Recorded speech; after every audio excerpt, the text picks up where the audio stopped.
السلام علیکم ورحمۃ اللہ تعالی وبرکاتہ۔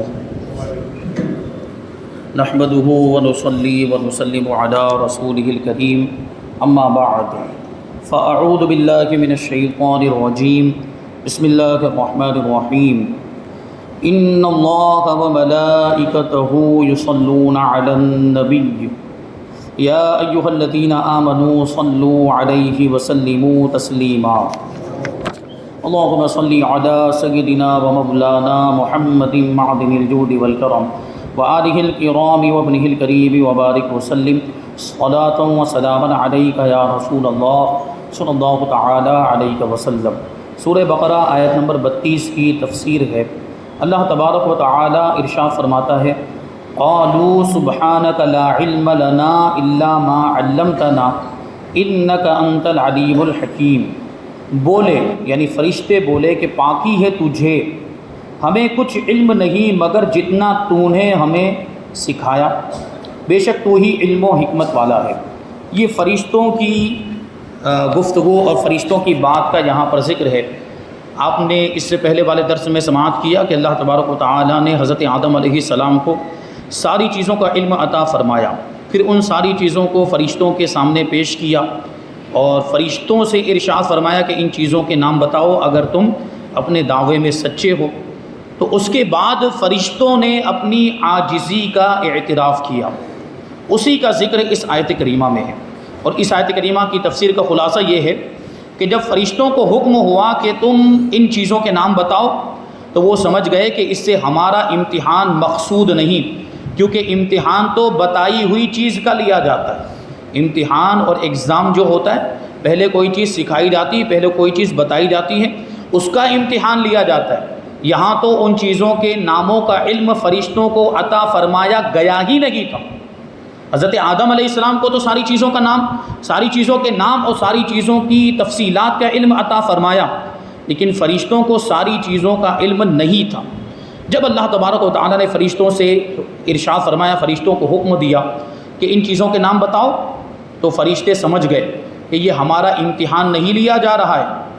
انہوں نے بے دغدغہ اور بغیر کسی تأمل کے اپنی عاجزی کا اقرار کر لیا فرشتوں نے، مگر اس نفیس طریقے سے کہ سبحان اللہ، بظاہر تو رب کی حمد کی، اللہ کی تعریف بیان کی، لیکن اسی حمد میں اللہ تبارک و تعالیٰ کی صفات کمالیہ اور اپنے قصور کا اقرار بھی کر لیا، اپنی کمی کا اقرار کر لیا۔ اور یہی توبہ کی حقیقت ہے کہ اللہ تبارک و تعالیٰ کی حمد بھی بیان کی جائے، اللہ تبارک و تعالیٰ کی صفات کمالیہ کا بھی ذکر کیا جائے، اللہ تبارک و تعالیٰ کی خوبیوں کا ذکر کیا جائے اور اپنی عاجزی کا، اپنی کمیوں کا اعتراف کیا جائے۔ تو یہ توبہ کی حقیقت ہے۔ اور ساتھ ہی ساتھ اپنی عاجزی کو خود اپنی طرف نسبت کی، فرشتوں نے اپنی طرف اپنی عاجزی کی نسبت کی، اللہ تبارک و تعالیٰ کی طرف نسبت نہیں کی۔ یعنی یہ کہا کہ ہم تو اتنا ہی جانتے ہیں، ہمارے پاس اتنا ہی علم ہے جتنا علم تو نے ہمیں عطا فرمایا، اپنی عاجزی کا اعتراف کیا۔ یعنی یہ نہیں کہا کہ مولا تو نے ہمیں بہت کم علم دیا ہے، آدم علیہ السلام کو زیادہ دیا، بلکہ یہ عرض کیا کہ ہم میں اتنے ہی علم کی طاقت تھی جتنا تو نے ہمیں عطا فرمایا، تیرا کوئی کام حکمت سے خالی نہیں ہے۔ یعنی تو نے ہمیں کم علم عطا فرمایا ہے اور آدم کو ہم سے زیادہ علم عطا فرمایا، تو اس میں بھی بہت ساری حکمتیں ہیں، یہ جو تیرا کام ہے یہ بھی حکمت سے خالی نہیں۔ شیطان نے کیا کہا تھا؟ شیطان کو جب اللہ تبارک و تعالیٰ نے اپنی بارگاہ سے نکال دیا، ہانک دیا، تو شیطان نے یہ بات کہی تھی کہ بیما اغویتنی، اے مولا تو نے مجھے گمراہ کر دیا۔ فرشتے دیکھیے جو کم علمی کی نسبت اپنی طرف کر رہے ہیں، لیکن شیطان نے گمراہی کی نسبت اللہ تبارک و تعالیٰ کی طرف کر دی۔ اور کیا کہا تھا شیطان نے کہ تو نے مجھے گمراہ کر دیا؟ اللہ کی بارگاہ میں شیطان نے ایسا کہا، اس لیے تو وہ مردود ہو گیا، اللہ کی بارگاہ سے ہانک دیا گیا۔ اور یہ سب محبوب رہے، یعنی فرشتے محبوب رہے، کیونکہ انہوں نے ادب کا دامن ہاتھ سے نہیں چھوڑا۔ خیال رہے کہ یہ عاجزانہ کلام صرف فرشتوں کا ہے، شیطان اس میں شامل نہیں، کیونکہ وہ اس وقت حاسد ہو چکا تھا پہلے ہی۔ میں نے اس سے پہلے بھی وہ واقعہ بیان کیا تھا، جب حضرت آدم علیہ السلام کا پتلا تیار کیا گیا تھا تو فرشتے آ کر اس کے ارد گرد چکر لگانے لگے، تو شیطان بھی آیا، اسی وقت اس نے اعتراض کرنا شروع کر دیا تھا حضرت آدم علیہ السلام پر، آپ کی شخصیت پر، آپ کی ذات پر۔ اسی وقت شیطان نے اعتراض کرنا شروع کر دیا تھا، یعنی اسی وقت سے وہ حسد اور جلن میں مبتلا ہو چکا تھا، اور سجدہ نہ کر کے اس کا حسد ظاہر ہوا۔ یعنی بعد میں جب اللہ تبارک و تعالیٰ نے فرشتوں کو سجدہ کرنے کا حکم دیا، اس وقت شیطان ابلیس نے سجدہ کرنے سے انکار کر دیا، اور انکار کرنے کی وجہ وہی حسد اور جلن جو پہلے سے اس کے اندر پیدا ہو چکا تھا۔ اور یہ بھی خیال رہے کہ شیطان بھی اشیاء کے نام نہ بتا سکا۔ دیکھیں فرشتے تو نہیں بتا پائے، شیطان بھی نہیں بتا پایا، اسی لیے تو سجدہ نہ کرنے کی وجہ اپنا نار سے پیدا ہونا بیان کیا۔ جب اس نے سجدہ نہیں کیا تو سجدہ نہ کرنے کی وجہ اس نے کیا بتائی تھی کہ آدم کو تو مٹی سے پیدا کیا گیا ہے، مجھے آگ سے پیدا کیا گیا، اور اپنے گمان میں اس نے یہ سمجھا کہ جو آگ سے پیدا کیا جائے وہ اس سے بہتر ہوتا ہے جو مٹی سے پیدا کیا گیا۔ یہ خود اس نے اپنے اعتبار سے غور و فکر کر کے نتیجہ نکالا تھا، جبکہ یہ بات سراسر غلط تھی۔ تو اس نے وہاں پر سجدہ نہ کرنے کی وجہ اس بات کو بیان کیا کہ مجھے آگ سے پیدا کیا گیا۔ اگر وہ اپنے آپ کو افضل سمجھتا، افضل تو سمجھتا تھا، لیکن اگر وہ اشیاء کے نام جانتا جو حضرت آدم علیہ السلام جانتے تو وہ چیزوں کے نام بتا دیتا، لیکن نام نہیں بتائے۔ وہ سارے نام بتانے کے بعد یہ کہہ دیتا کہ آدم جانتے تو میں بھی جانتا ہوں، لیکن ان ساری چیزوں کے نام شیطان بھی نہیں بتا پایا، نام بتانے کی جرت نہیں کی۔ اب جو شخص یہ کہے کہ شیطان کا علم حضور سے زیادہ ہے، وہ اس آیت کا منکر ہے، کیونکہ دیکھیں اس کا علم تو حضرت آدم علیہ السلام کے علم کا کروڑواں حصہ بھی نہیں۔ یہ وہابی دیوبندی ان کے مولوی لکھ کر گئے نا، معاذ اللہ، رشید احمد گنگوئی اور خلیل احمد امبیٹوی نے وہ اپنی کتاب کے اندر لکھا ہے، براہین قاطعہ کے اندر یہ بات لکھی ہے کہ شیطان کا علم معاذ اللہ نبی پاک صلی اللہ علیہ وسلم کے علم سے زیادہ ہے۔ ان لوگوں نے یہ بات لکھی، حضور پاک صلی اللہ علیہ وسلم کے علم کو گھٹانے کی کوشش کی، یہ نبی پاک صلی اللہ علیہ وسلم کی شان میں گستاخی ہے، اور وہ اس آیت کریمہ کا منکر بھی ہے، کیونکہ شیطان کا علم تو حضرت آدم علیہ السلام کے علم کے برابر بھی نہیں۔ حضرت آدم علیہ السلام کو تو ساری چیزوں کا علم عطا فرمایا گیا، اور شیطان ان چیزوں کا نام نہیں بتا پایا۔ تو جب شیطان کا علم حضرت آدم علیہ السلام کے علم کے برابر نہیں ہو سکتا تو ہمارے نبی کے علم کے برابر کیسے ہو سکتا ہے؟ اور یہ مردود خبیث لوگ گستاخان مصطفیٰ یہ معاذ اللہ نبی پاک صلی اللہ علیہ وسلم کے علم سے شیطان کے علم کو زیادہ بتاتے ہیں۔ تو یہ سب وہ اندر کا جو چور ہے، اندر معاذ اللہ جو نفاق چھپا ہوا ہے نا، وہ اس طرح سے باہر آتا ہے۔ اس آیت کریمہ سے چند باتیں معلوم ہوئی۔ ایک یہ کہ دعا سے پہلے اللہ تبارک و تعالیٰ کی حمد ضروری ہے، دعا کرنے سے پہلے اللہ کی تعریف بیان کرنی چاہیے۔ اس سے کیا ہوتا ہے؟ دعا جلدی قبول ہوتی ہے، کیونکہ فرشتوں نے بھی پہلے سبحانک اللہ کہا، بعد میں کچھ عرض کیا۔ فرشتوں نے کیا کہا؟ اے پروردگار تجھے پاکی ہے، تو پاک ہے، تعریف بیان کی۔ تو ہمیں بھی دعا کرنے سے پہلے اللہ تبارک و تعالیٰ کی حمد کرنی چاہیے، اس کی تعریف بیان کرنی چاہیے۔ دوسری بات یہ معلوم ہوئی کہ جس قسم کی دعا ہو اسی قسم کی حمد بھی ہو، اسی قسم کی تعریف بھی ہو۔ مثلا اگر ہم دعائیں مغفرت کرنا چاہتے ہیں تو یوں عرض کریں کہ مولا ہم سب گنہگار ہیں اور تو غفار ہے، یعنی تو گناہوں کو بخشنے والا ہے۔ اور اگر رزق مانگنا ہو، روزی مانگنی ہو، تو یوں عرض کریں کہ مولا ہم سب محتاج ہیں، ہم سب فقیر ہیں، اور تو غنی ہے، تو رزق دینے والا ہے، تو روزی دینے والا ہے۔ اس طرح دعا کرنی چاہیے تو دعا جلدی قبول ہوتی ہے۔ اور تیسری بات یہ معلوم ہوئی کہ بندے کو چاہیے کہ اپنے قصور ماننے میں حجت اور مولا کے فضل و کرم کا انکار نہ کرے، یعنی اپنی کمیوں کا اعتراف کرے، اللہ تبارک و تعالیٰ کے فضل و کرم کا انکار نہ کرے۔ کیوں؟ اللہ تبارک و تعالیٰ کے فضل و کرم کا کوئی انکار کرے گا تو وہ تو اللہ کی رحمت سے دور ہو جائے گا، اور وہ ایمان سے بھی ہاتھ دھو بیٹھے گا۔ چوتھی بات یہ معلوم ہوئی کہ بڑے سے بڑا عالم اگر کسی مسئلے سے ناواقف ہو، یعنی اس کو کوئی مسئلہ معلوم نہ ہو، تو اپنی عزت رکھنے کے لیے غلط جواب نہ دے۔ سوال پوچھا جائے تو کبھی کچھ لوگ یہ سمجھتے ہیں نا کہ اگر یہ جواب نہیں دوں گا تو میری عزت کم ہو جائے گی، یہ کیا سوچے گا کہ ان کو مسئلہ نہیں معلوم ہے۔ تو ایسا نہیں کرنا چاہیے کہ عزت بچانے کے لیے غلط سلط جواب دے دیا جائے۔ غلط سلط جواب دینا حرام ہے، بہت بڑا گناہ ہے۔ علم نہیں، معلوم نہیں تو اعتراف کر لیا جائے کہ ہمیں یہ مسئلہ معلوم نہیں، جیسے کہ فرشتوں نے اعتراف کیا اللہ تبارک و تعالیٰ کی بارگاہ میں۔ انہوں نے، جب فرشتے تو معصوم مخلوق ہیں، وہ کتنا بڑا مرتبہ ہے ان کا، اس کے باوجود فرشتوں نے عرض کیا کہ ہمارے پاس تو اتنا ہی علم ہے جتنا تو نے ہمیں عطا فرمایا۔ تو اگر مسئلہ معلوم ہو تو بتانا چاہیے، نہیں معلوم ہو تو اعتراف کر لینا چاہیے، غلط جواب نہیں دینا چاہیے، اپنی کم علمی کا اقرار کرے، کیونکہ اسی میں عزت ہے، اسی میں عزت۔ کیونکہ اگر غلط مسئلہ بتا دیا، بعد میں اس شخص کو کہیں دوسری جگہ سے صحیح مسئلہ معلوم ہو گیا تو اس میں تو اور زیادہ آپ کی بے عزتی ہوگی، یعنی اس کو یہ پتہ چل جائے گا کہ آپ نے غلط مسئلہ بتایا، تو آئندہ کبھی آپ سے وہ مسئلہ پوچھے گا ہی نہیں۔ پھر لوگوں سے جا کر وہ یہ باتیں بیان کرے گا وہ الگ سے کہ یہ تو غلط مسائل بیان کرتے ہیں۔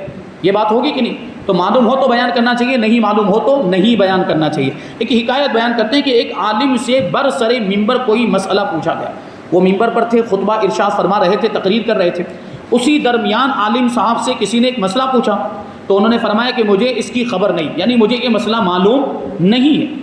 تو سائل نے کہا، یعنی مسئلہ پوچھنے والے نے کہا کہ جب آپ جاہل ہیں تو ممبر پر کیوں بیٹھ گئے؟ یعنی جب آپ کو یہ مسئلہ معلوم نہیں تو ممبر پر کیوں آ گئے؟ تو انہوں نے جواب دیا، کہ وہ عالم صاحب کا جواب بھی کیا تھا کہ اس قدر علم ہی کی وجہ سے تو ممبر پر بیٹھا ہوں، یعنی تھوڑا بہت علم ہے تبھی تو لوگوں نے مجھے اس لائق سمجھا ہے کہ ممبر پر بٹھایا، اگر میں جہالت سے کام لیتا تو آسمان تک پہنچ جاتا، کیونکہ جاہل تو پھر جاہل تو کچھ بھی بولتا ہے، جاہلوں کے تو معاملات کیسے ہوتے ہیں؟ یعنی علم والا اپنے علم کے مطابق اگر واقعی وہ اس کے پاس نور علم ہے تو اپنی وہی حیثیت مانتا بھی، وہی حیثیت منواتا بھی ہے، اپنے آپ کو بڑا ظاہر نہیں کرتا، لوگوں کے سامنے بڑائی بیان نہیں کرتا، بلکہ وہ عاجزی اختیار کرتا ہے اور جو مسئلہ معلوم ہوتا ہے وہی بیان کرتا ہے۔ اب آپ سوچیں کہ امام اعظم ابو حنیفہ جن کے ہم پیروکار ہیں، جن کے ہم مقلد ہیں، کئی مسائل میں امام اعظم ابو حنیفہ نے بھی لا ادری فرمایا ہے، کئی مسائل میں، اتنے بڑے امام ہیں فقہ کے، اتنے بڑے امام، اتنے بڑے مجتہد، جب وہ اتنے سارے مسائل میں تقریباً 20 یا 21 مسائل میں امام اعظم ابو حنیفہ نے لا ادری کہا، یعنی یہ فرمایا کہ مجھے اس کا حکم معلوم نہیں، تو امام اعظم جب یہ کہہ سکتے ہیں تو ہم اور آپ کیوں نہیں کہہ سکتے؟ کون سی عزت چلی جائے گی؟ بلکہ اس میں تو عزت ہے، یعنی آپ کو یہ بات تو معلوم ہے نا کہ یہ مسئلہ آپ کو معلوم نہیں، یہ بھی تو ایک طرح کا علم ہے۔ آپ کو جب یہ پتہ ہوگا کہ اس مسئلے کا حکم آپ کو معلوم نہیں تو آپ معلوم کرنے کی کوشش کریں گے، یہ بھی ایک طرح کا علم ہے۔ اور پانچویں بات یہ معلوم ہوئی کہ کسی شخص کو بغیر فضل مولا علم غیب نہیں مل سکتا۔ علم غیب اللہ تبارک و تعالیٰ کی عطا ہی سے ملتا ہے۔ جو شخص کے علم نجوم یا وہ جو آسمان کے تاروں کا علم ہوتا ہے یا کہانت وغیرہ کے ذریعے، ایسٹرولوجی، ایسٹرونومی، کیا کیا وہ علم ہوتا ہے، اس کے ذریعے اگر کوئی علم غیب حاصل کرنا چاہیے، کہ جوتشی وغیرہ ہوتے ہیں نا، یہ بڑے دعوے کرتے ہیں، وہ چھپی ہوئی باتوں کے بارے میں لوگوں کے مقدر، لوگوں کی تقدیریں بیان کر رہے ہوتے ہیں، وہ سب جھوٹ ہوتا ہے، دھوکہ ہے، یا وہ شیطان کی طرف سے ہوتا ہے۔ تو ایسا اگر کوئی دعویٰ کر رہا ہے تو وہ جاہل ہے، یعنی حقیقت میں اس کو کچھ آتا ہی نہیں، وہ جھوٹ بول رہا ہے، کیونکہ فرشتوں نے تو یہ عرض کیا تھا کہ الا ما علمتنا، کہ ہمارے پاس تو اتنا ہی علم ہے جو تو نے ہمیں عطا فرمایا۔ اس سے یہ بات پتہ چل رہی نا کہ علم اگر کسی کو ملتا ہے وہ اللہ کی بارگاہ ہی سے ملتا ہے۔ لہٰذا جو شخص کسی مخلوق کو بغیر عطائے الہی ایک چیز کا بھی علم غیب مانے وہ بے دین ہے۔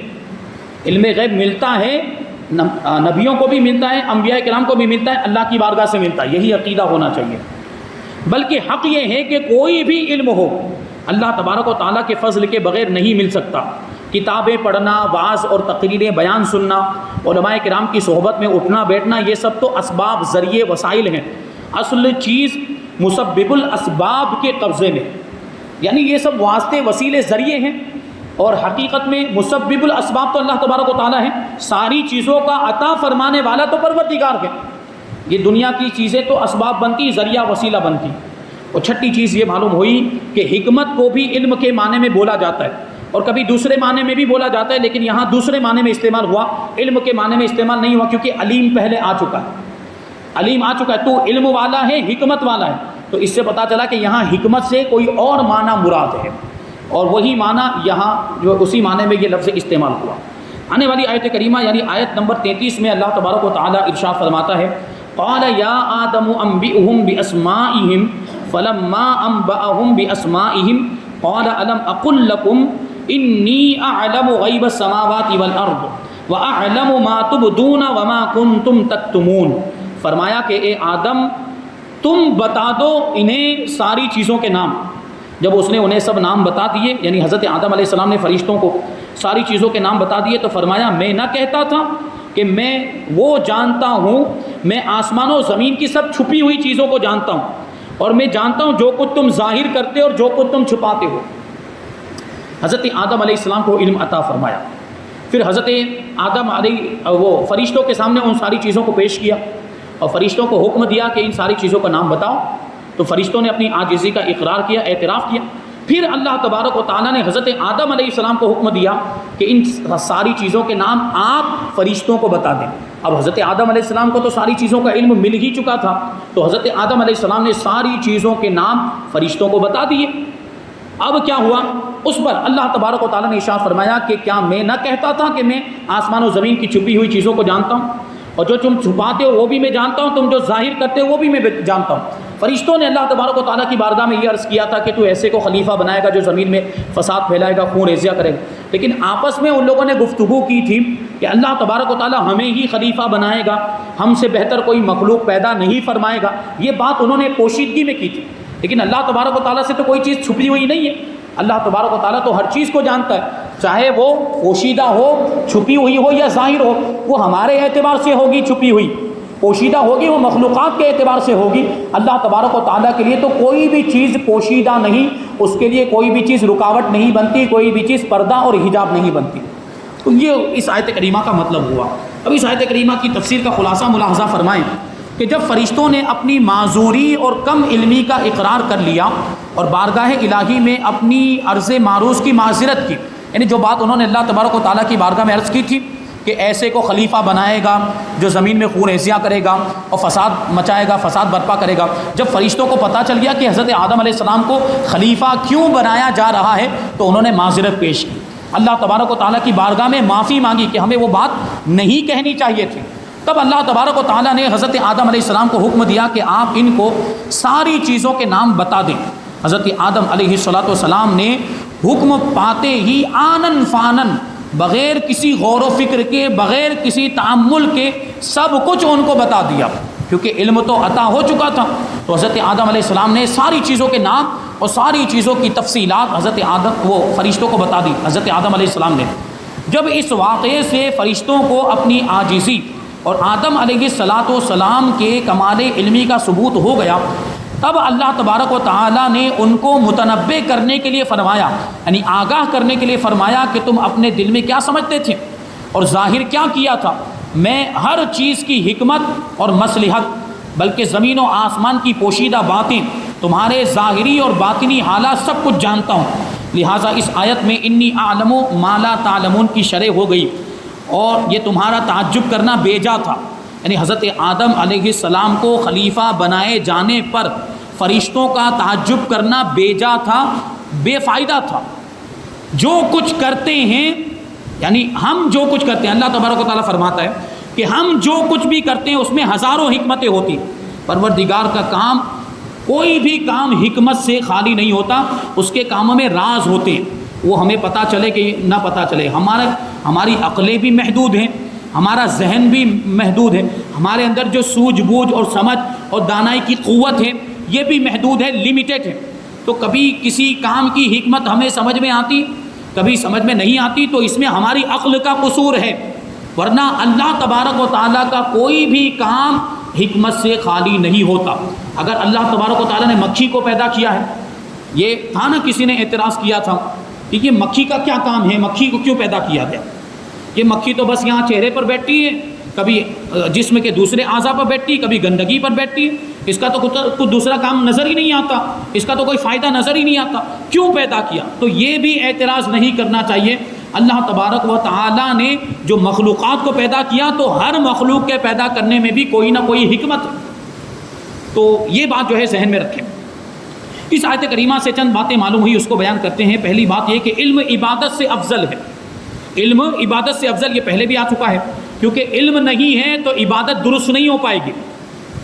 صرف آدمی عبادت گزار بن جائے لیکن علم نہیں ہے تو نماز میں کمی ہو رہی ہے، نماز مکروہ تحریمی ہو رہی ہے، نماز کو کوئی واجب چھوٹ جا رہا ہے، نماز کو کوئی فرض چھوٹ جا رہا ہے، نماز مکروہ تنزیہ ہو رہی ہے، کیا ہو رہا ہے، سنت چھوٹ رہی، علم نہیں تو پتہ ہی نہیں چلے گا۔